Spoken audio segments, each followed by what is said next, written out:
I got a major tip after 20 years of traveling solo.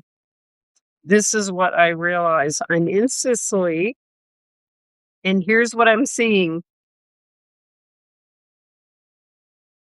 This town doesn't have a lot of expats. So you have to learn Italian because you can't fall back on English. Hi, Jenny. Thanks for coming over. You cannot fall back on English. So here's my new tip that I just realized. Hi, Carlson. Thanks for coming over.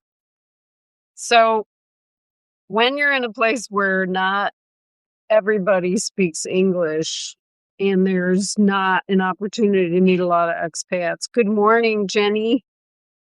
Thanks for coming over. I'm happy you're here.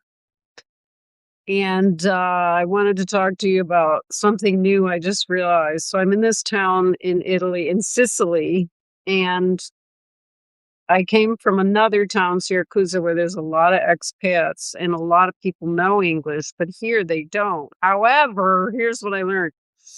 It's not always the people that come up to you to speak English or to try and speak Italian with you. There's the people that kind of hang back. Those are the interesting people that live here that you want to talk to, because here's what I'm finding. I'm talking to people in restaurants and bars and cafes and shops. These are people that live here.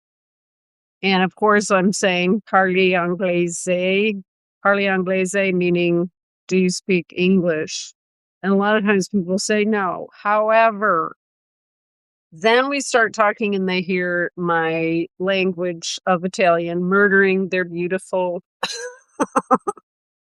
rhythmic, melodic language. And all of a sudden they can speak English. So it's interesting because they wouldn't have spoken to me first. So mainly after these 20 years, I've been speaking to people that come up to me, but those aren't always the people that, the ones that are more outgoing are not always the ones that you always want to talk to. And those are the people more likely that are going to scam you too, because they have no reservations about approaching you. That's been my experience. The people that have approached me and spoke perfect English,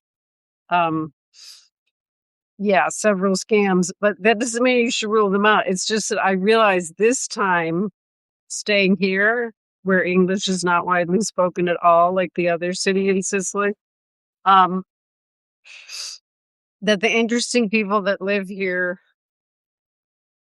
they either have not been practicing their English, but they actually know more, or it's more interesting to talk to them because you're going to learn English. I mean, Italian by talking with them, and you might make a friend. So here's the thing. Don't ever feel like you shouldn't go to a country just because you don't know the language. I learn new words in Italian every single day. And I'm still a beginner after 8 times visiting Sicily. And if you want me to do a video, a live stream on tips for after my 8 times visiting Italy and Sicily, let me know, because I've learned a lot. And that's the latest thing that I've learned, that it's not always the people that make the extroverted approach to you that you want to talk to. It might just be someone in a restaurant or the server at a bar. And of course, you say parli anglese to see if they do speak any English. And it's funny because 8 or 9 times out of 10, they'll say no, and then they can. They understand what you're saying. And see, I'm actually learning some things too about Italian. If they speak a little bit slower, I'm starting to understand some words. I can't speak it as well as them, of course, but I'm starting to understand patterns. So if nothing else, you're going to learn some Italian and you might make a friend. But I wanted to share that with you because it's a new thing for me to realize that you can actually make some good connections with people that live in a place and not just speak with English speakers.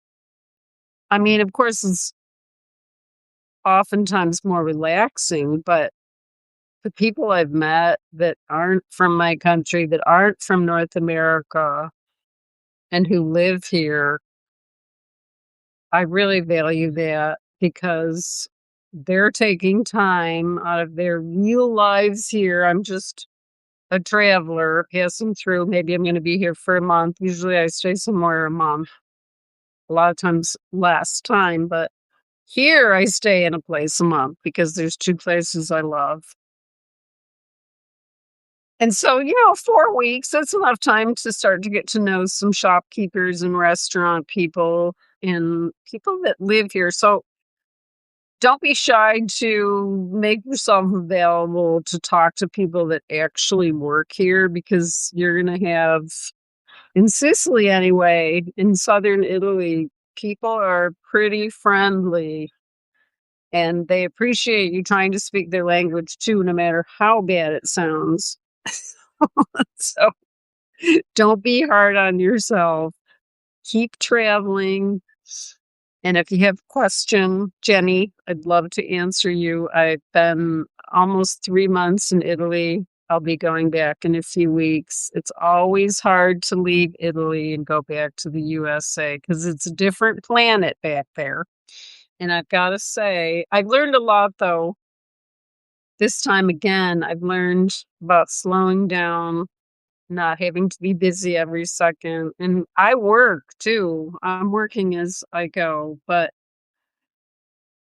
I'm not in a rush, drive here, drive there mode like I am at home in California.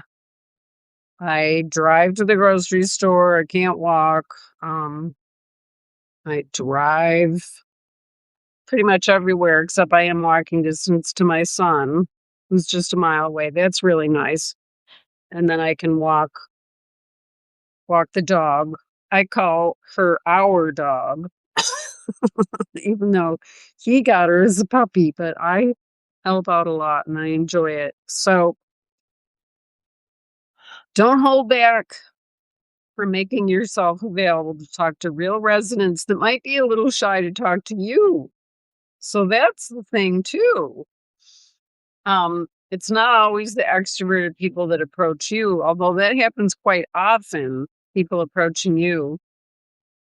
But you also want to speak with people that live in the place that you're visiting rather than just the tourists and the travelers, because then that gives you a real different perspective on that place. Speaking to residents, speaking to everybody. And, the other thing I want to tell you is that I do speak with a lot of people as I travel. And it's been good for me because when you travel by yourself, you naturally get a little more outgoing because it's fun to talk to people and try out the language and see if you can make a connection. Don't be attached to the outcome. Just take the interaction for a positive thing that happened that day. Oh, I want to share this with you because it was really fun. Yesterday, I was walking back from the laundromat with my bundle of clothing under my arm in a bag. And I was walking in the main piazza past this coffee shop where a lot of tourists go. But anyway, waitress was coming out of the coffee gelato shop. And she was singing very beautifully and loudly. She's Italian, Sicilian, which is different. And she had her arms wide open and she saw me just walking by and she took my arm and twirled me around in a dance. Then she twirled me around on the other side. And I'm telling you, that was the high point of my day. I just went on with my walk. So you never know when good stuff like that's going to happen. So keep on traveling. If you want to change your life, you can see it. You can see it in your mind first and take those baby steps towards it. If you want to come on a retreat with me, I have 2 more coming up in the next 12 months, one to France and one to Sicily. I'll put the links below. And stay curious about life because there's a lot of good that you can discover just by being positive and keeping yourself in a good place. So I'll talk to you in the next video.